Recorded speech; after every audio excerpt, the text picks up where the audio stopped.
Hello students, let's read the question. So the question is, some species within biological communities are important in determining the ability of a large number of other species to persist in the community.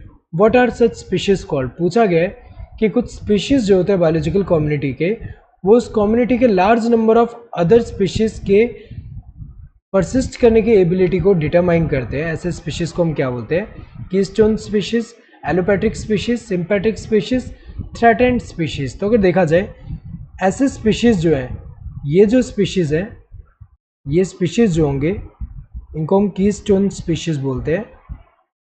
और ये जो species है इनकी अगर हम बात करें तो इनका क्या होता है, इनका ग्रेट इन्फ्लुएंस होगा, ग्रेट इन्फ्लुएंस होता है, great influence on the community.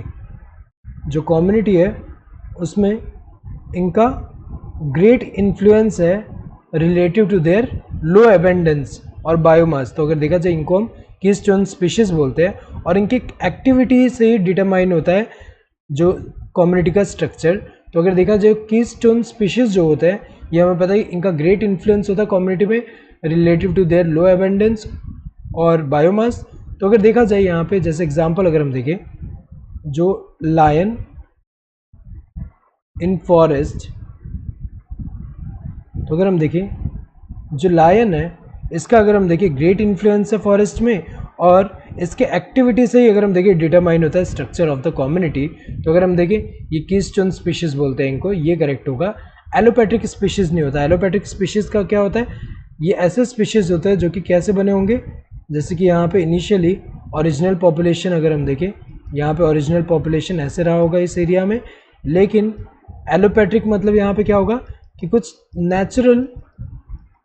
Natural changes की वजह से, जैसे अगर हम देखें जियोग्राफिकल चेंजेस जो हुआ उसकी वजह से क्या आ गया, बीच में अगर हम देखें या तो रिवर आ गया या तो अर्थक्वेक से यहाँ पे अगर हम देखें ये दो लैंड सेपरेट हो गए. तो ये जो स्पीशीज़ के इंडिविजुअल जो सेपरेट हो गए ये जियोग्राफिकली आइसोलेट हो गए हैं.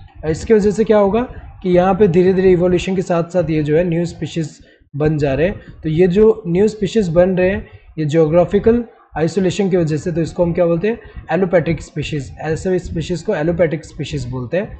तो एलोपैट्रिक स्पीशीज़ तो नहीं बोल रही है. देन सिंपैथिक स्पीशीज़ भी नहीं बोलते. सिंपैथिक स्पीशीज़ में क्या होगा कि यही जो पॉपुलेशन होगा यहाँ पे, जैसे एक एरिया में ऐसे पॉपुलेशन है, विद इन द पॉपुलेशन में ही अगर हम देखें यहाँ पे क्या होगा कि कुछ म्यूटेशन या कुछ अंदर अगर हम देखें म्यूटेशन या फिर जो क्रोमोसोम चेंज की वजह से अगर हम देखें इतना जो इंडिविजुअल है उनमें चेंजेस आ गया, जिसकी वजह से क्या हो गए, ये रिप्रोडक्टिवली आइसोलेट हो गए, जिसकी वजह से न्यू स्पीशीज़ बन जाएंगे. तो अगर हम देखें ये वाला जो है न्यू स्पीशीज़ बन जा रहा है.